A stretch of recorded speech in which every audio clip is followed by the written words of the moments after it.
My first name is Aristides, which is spelled Aristides, and last name is Simoes, which is Simoes. First name is Greek, last name is Portuguese, and I spent a year in Korea. What a combination, Greek and Portuguese. So what is your ascendant's lineage? Both Greek and Portuguese? No, mostly Portuguese, but the name Aristides, or Aristides, however you pronounce it, is common in many different cultures. Of course, the Greek culture. It's also in the Hispanic culture. There's several people that have that name. You can think of the former president of Haiti, who was Aristide. Yes. And then there was a former Panamanian general called Aristide who was prominent in the news. And then there was another Aristide who was very famous for contradicting Hitler's wish to prosecute Jews by allowing them to escape. And he allowed them to escape through Portugal. I see. Where they could catch a boat to go to US or to Canada. And then he was ostracized and punished and demoted to nothing. So what is your birthday? July 10 of 1932. And where were you born? Beira Alta, Portugal. Could you spell it? Beira, capital A-L, Beira Alta, A-L-T-A, which means high ridge. B-E-I-R-A. Is a high, that means high in Portuguese. And Alta? Alta is high. High.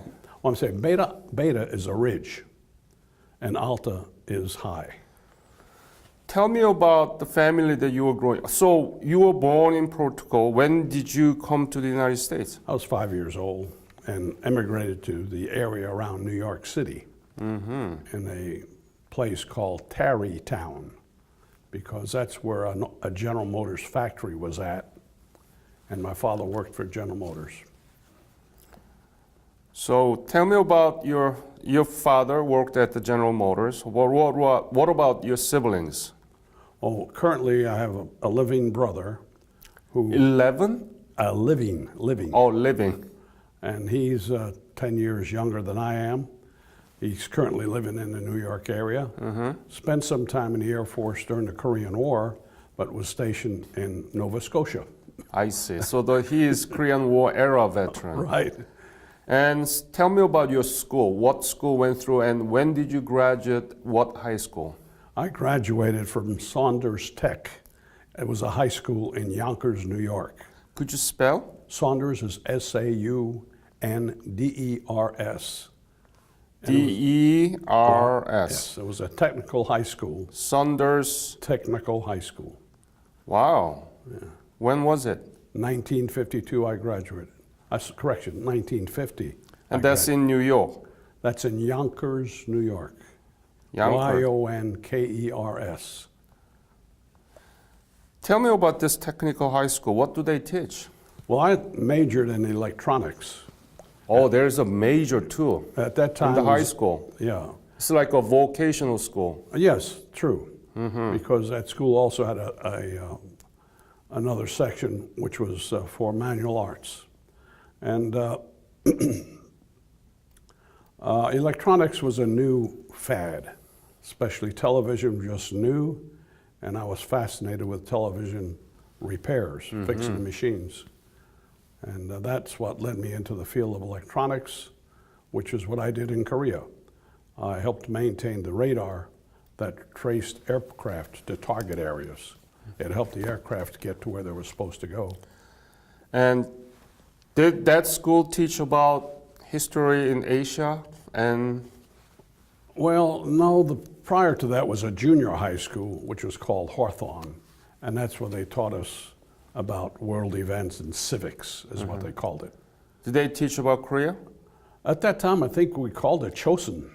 Oh, you learn about it? Yeah, we learned, but is that correct? Chosun Yeah, was the previous name of Korea.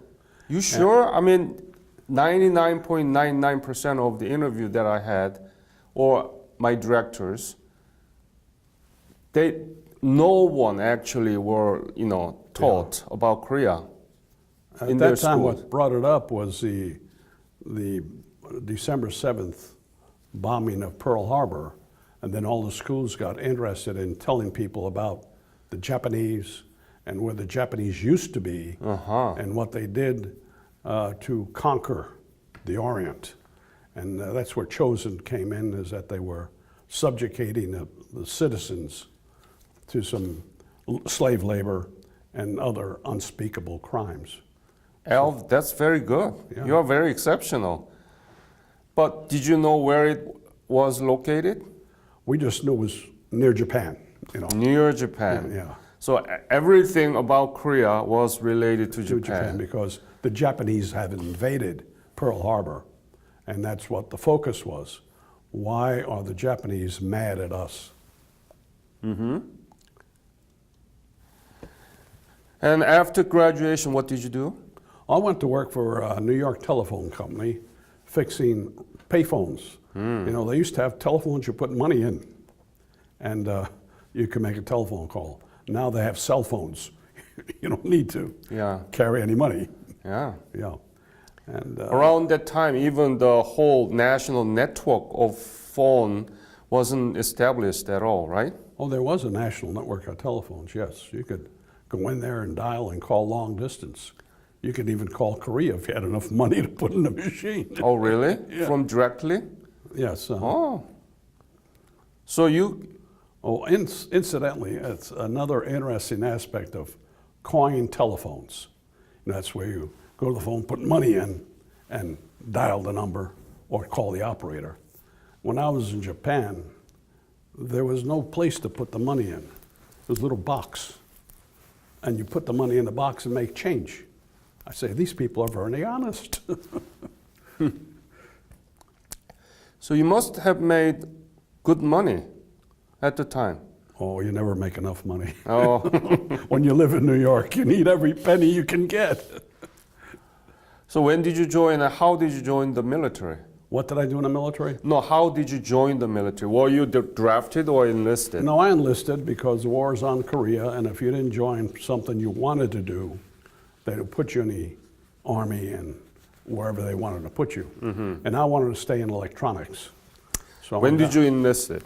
It was in 1952.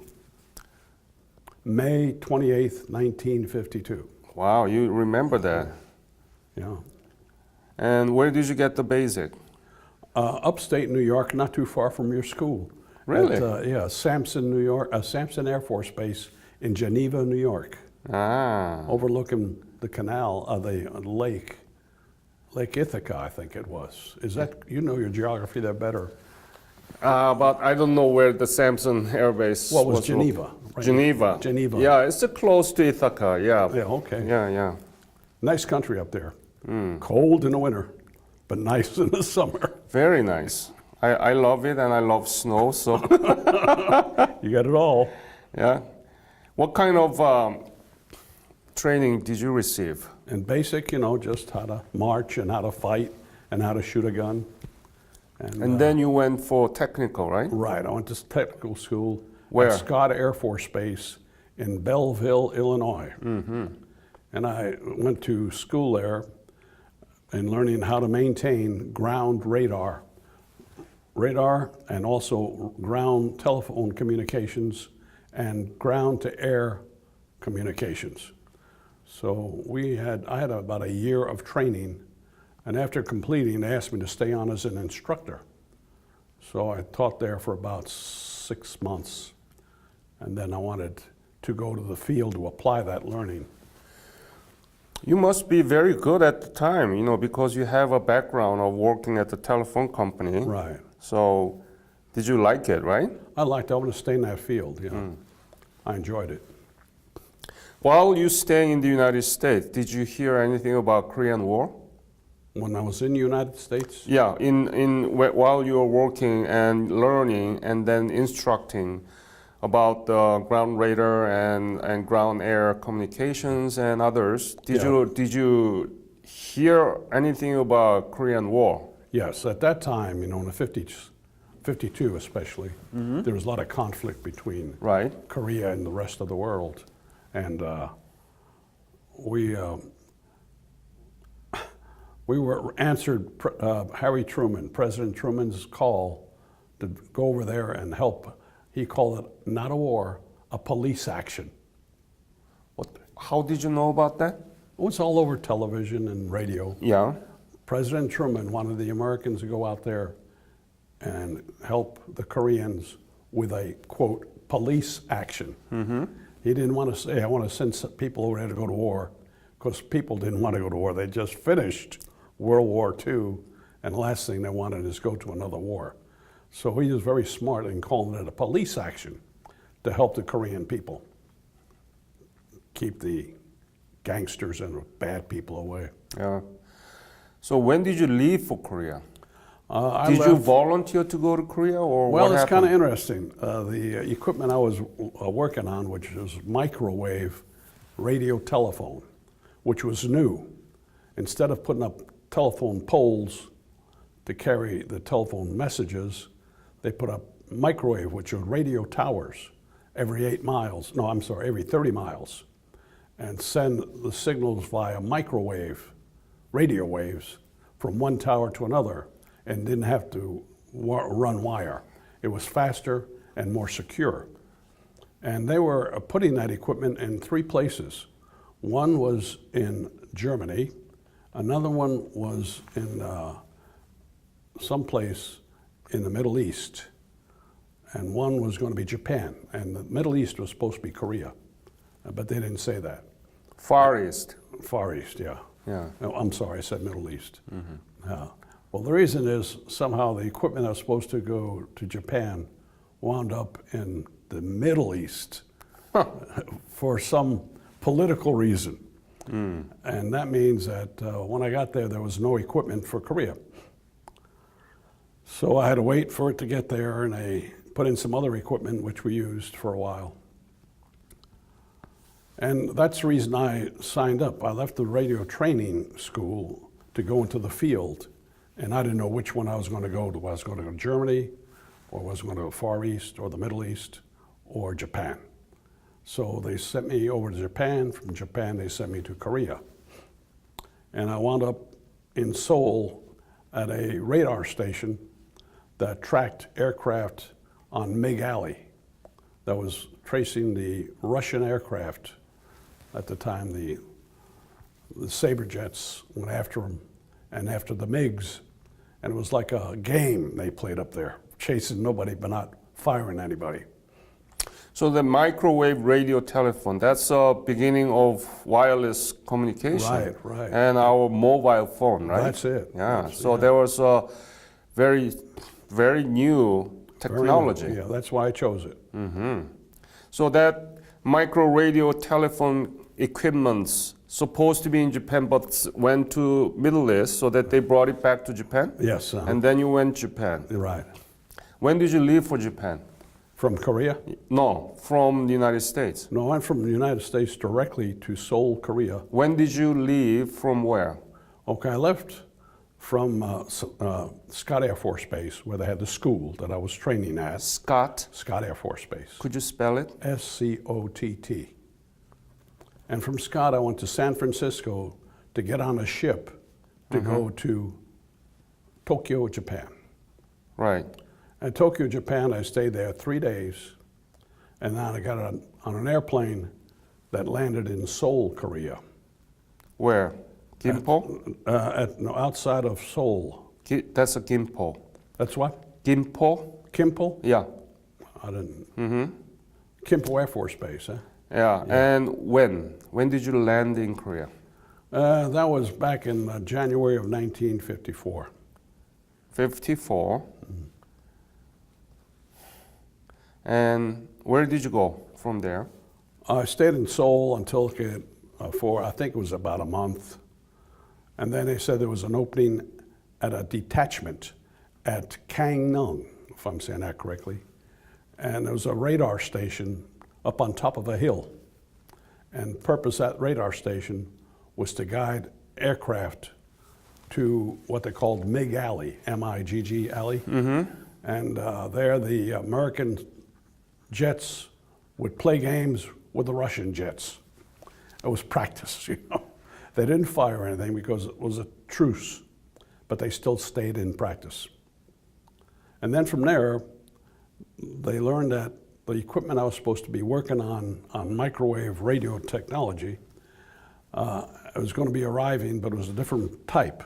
So they had to send me to Japan for training. So I became a student, went to Japan, was there for 2 months.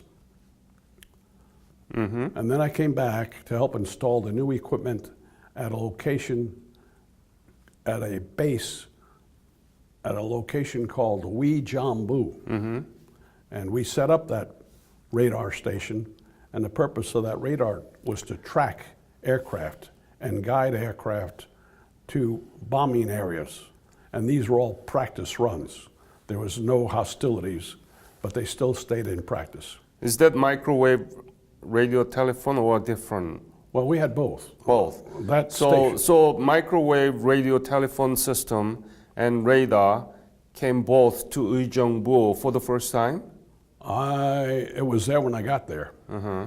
See, here's something interesting. You met Tom Stevens. Yep. He flew bombers. Yeah. He was the tail gunner on a bomber. B-29. And he's got his instructions on where to go. But at that time, there was war. And they had very few bases in Korea because the movement of troops couldn't establish a permanent location. So there, they established the, I lost my train of thought now, but, when Tom Stevens was in there flying to his targets, there were no land-based radar stations to help guide the aircraft to a target area.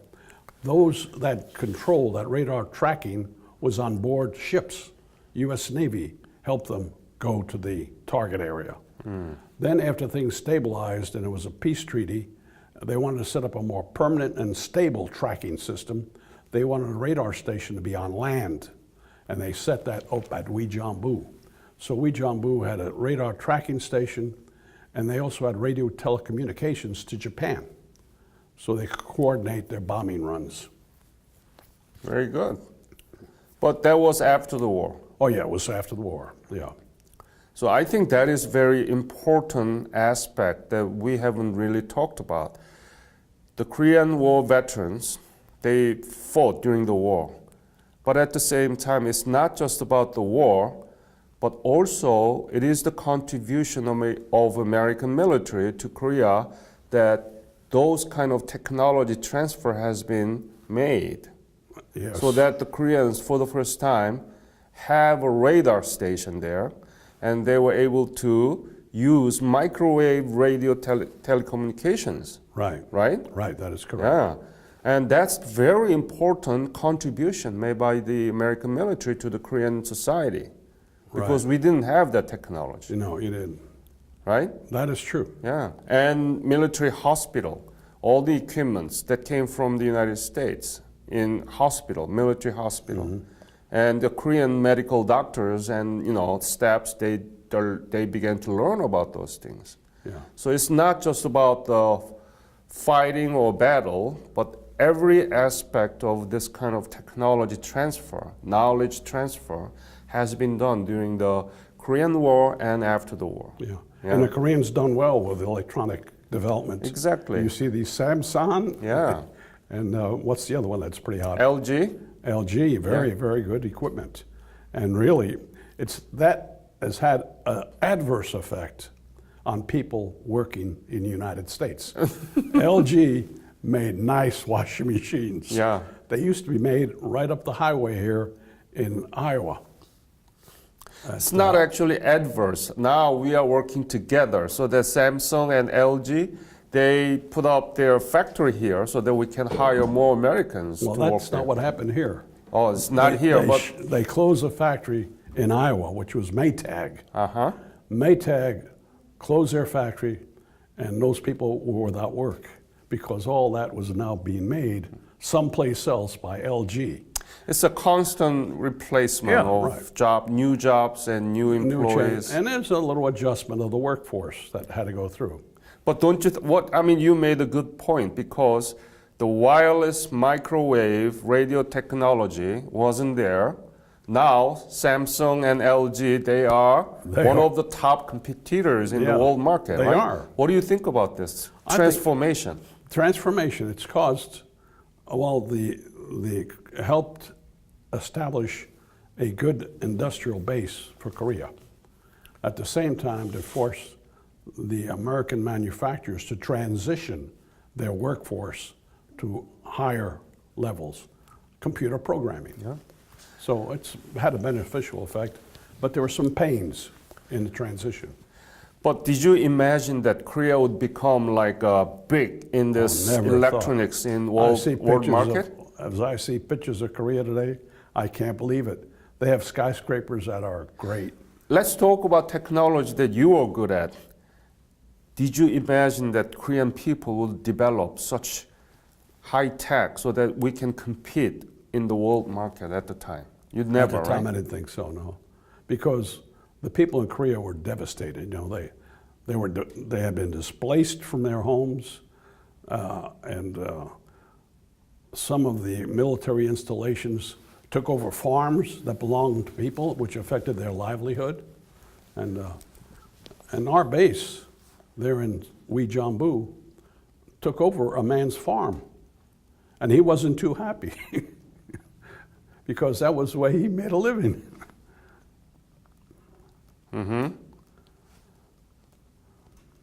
So this is great, isn't it? The country completely devastated, didn't know nothing about microwave radio technology and communication. Now we are at the top. You're at the top.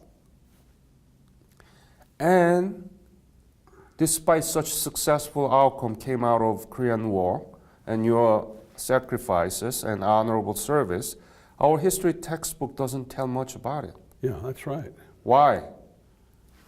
And what should we do? Well, I think what you're doing is is needed. It's to kind of bring about how a police action turned Korea into a world-class industrial nation. Yeah? Yeah. Yeah. So that's why we are doing, as you're right. Another thought too is my image of a Korean occupant was a poor, devastated, displaced person. A lot of them were orphans, and you wonder what's ever going to happen to these people.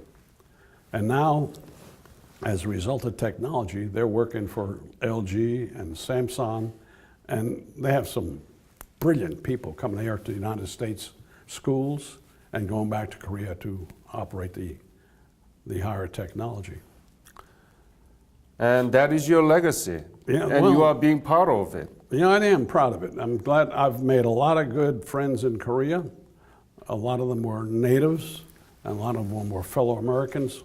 Some were from other countries, like Australia. We had a detachment next door that was from Australia. And part of the team that was monitoring the peace were Polish. And so we had a lot of people from different countries, and we met and got acquainted with the world neighbors. So when you were in Uijeongbu, in your team, in the radar station, were there any Korean soldiers there? No. Officers? I had a lot of civilians. We hired civilians to help some of the maintenance, and but we had no other military. It was a secure area. Mm-hmm. So how was life there? I mean, you were not in the middle of war, it was after the war. And where did you sleep? What did you eat? How much were you paid? How was your life there? Tell me about this soft side of it. The center of our life was to help the aircraft get to where they're supposed to go. We had a mission. Yep. It was practice mission. And in that, we'd have time off. We'd go into Seoul, or we'd go to somewhere else and visit people and just get acquainted. Some were Americans, some were from Australia, some were from England, and some were Koreans. And we take pictures. And one thing that I found interesting, we saw a nice family on Sunday going out after church, and we wanted to get a picture family. So we asked the father, can we take your picture of you and your family? He says, no. That's my family, not yours. You told me you went to Seoul. How was Seoul? Describe the detail of the Seoul city. How devastated, how people were, everything, please. Oh, during that time, it was alive with people on Sunday going out and walking around, and there was stores. I can remember the trolleys. We used to ride the trolleys, but it was dusty, and a lot of military vehicles on the road, and it was interesting because, we met a lot of people and enjoyed it. But still, there was no real reconstruction began, right? No reconstruction. So how was the city? Well, we walked by the Capitol and it was all bombed out. All you could see was debris all over the place. And somewhere in the background in the hills was a former factory, and all you could see was the outline of the steel frame. So you can see it had been bombed badly.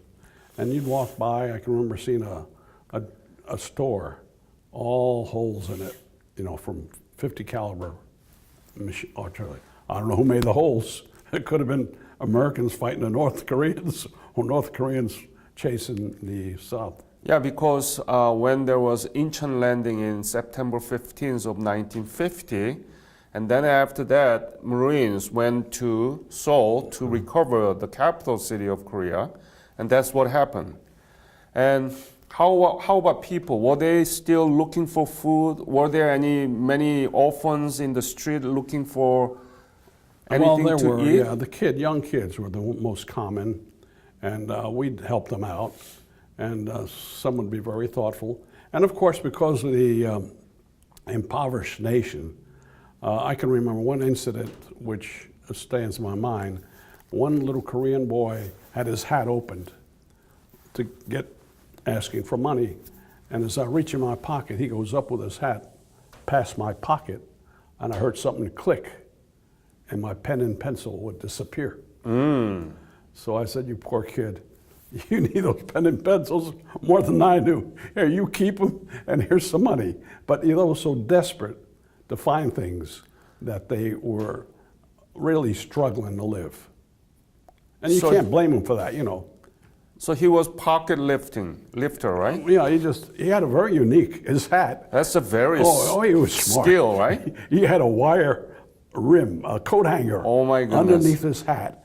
And he could go up here and pick off your pen and pencil Wow. with that wire because he wanted to get something to go sell so he could eat, You can't blame him for that. That's how desperate that was. They were desperate, yeah. And you can't get mad at him for doing that. So I helped him out, threw some money in his pocket. So what were you thinking when you saw those things, when you experienced that? I couldn't get mad. I couldn't get angry. I felt sorry. So I want to help him. That's very different, isn't it? Different from the United States. Oh, no, it's not very. You find people in poverty here doing the same thing. Now they just go up with a gun and say, give me your money. That Korean boy didn't have a gun. He had smarts. But now that Korea become 11th largest economy, Right. do you know that? Ingenuity. I mean, are you following up with the developments being made in Korea?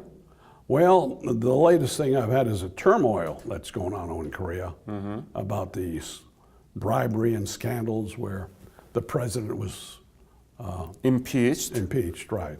And that's how vibrant our democracy It is. And all is because of something happening with LG and Samsung. Yeah. So the Inclusive relationship. the good brought the evil, So from good comes evil. But the evil can be driven out by impeachment. But you know how good the Korean economy is right now, good. right? And it survived that. What do you know? What do you know? Tell students about your knowledge of current Korean economy. How big is it? Well, statistically, I don't know. I know it's vibrant. It's got some good companies in heavy industry, in light commerce, consumer industries. So they're doing all right, and it's recovered from the scandal. That's the best part. It went through a crisis and came out all right. Do you know how big South Korea is in terms of territory? How many kilometers it has? How many? What do you call it? Acres or hectares? Yeah. I don't know. Size. Size. Territorial size. It's not that large, you know. It's a little bit bigger than Japan, I think. No, it's smaller, small- much smaller than Japan. It is. South Korea. Oh, you're talking about South Korea. I'm talking all of Korea. All the Korea even smaller than Japan. Is that right? Yeah. But it's all together, right? Yeah, yeah, right. Japan has got islands. But South Korea is a little bit bigger than state of Indiana. Really? Yeah. Uh-huh. Much smaller than Kansas. Really? Yeah. Oh, that's... And you know how devastated the Korea was in 1954, right? Right. It's the 11th largest economy in the world right now. They've come a long way. They 11th largest. Okay. Isn't that wonderful? It shows you if you give people the freedom and the resources, they can make something of themselves. Yeah. And you know, you can see that in other parts and other times. The World War II, those countries there were devastated, brought down, and they recovered. Yeah, but Germany, France, England, they were the strongest power before the war. So they are just going back to where they used to be. Yeah, right. Korea was almost primitive, right? Yes. Because of what reasons? Why? Before the Japanese took it over, Korea was an agricultural economy. And that's all they wanted to do, and that's all they knew about. And then the Japanese came in and brought some industry, and some labor, they used the labor. And then the war came and created a lot of confusion. What time's your next appointment? Okay. So that's why, that is the difference. The Korean economic development and simultaneous democratization is completely different from the reconstruction of Germany and France and other European countries after World War II. It was from nothing to, right now, 11th largest. That's a good point. And now the German and France, they were trying to get back to where they were. Now we have to focus on the future. Exactly. What's going to happen to Korea? Yes. So what do you think, what's going to happen in Korea? Well, I don't know. They're on at a peak. Will they stay on a peak, or will they slowly hit a norm, or will they go back and get lazy and go back and not? What do you want? I want them to stay busy. Yeah. Yeah. And we have a big task, which is reunification. Oh, yeah, that's going to be tough. And there's such a polarization there. I don't know how we overcome that. And it's being strengthened in the South, wanting to reunify and industrialize. In the North, they don't want anything to do with that. They just... History changed and things happening, so nobody knows. But really, yeah, you're right that we have so much polarization even within the South Korea about these issues. Right. And we have a North Korean regime, so we have a lot of things to do, but we hope that we can achieve that reunification soon. That's going to be a tough job. Yes. So when did you leave Korea? It was in November of 1954. So when you leave Korea, had you thought that Korea would become like this today? No, and I never thought it would. I just hoped they would stay in peace and go back to their rice paddies and live a happy life with their families. But it turned out to be an industrial renaissance. Al, thank you so much for sharing your story with me. And on behalf of Korean Nation, we want to thank you for your honorable service. Very good. You appreciate it. In Korea. Thank you, sir. Bye now.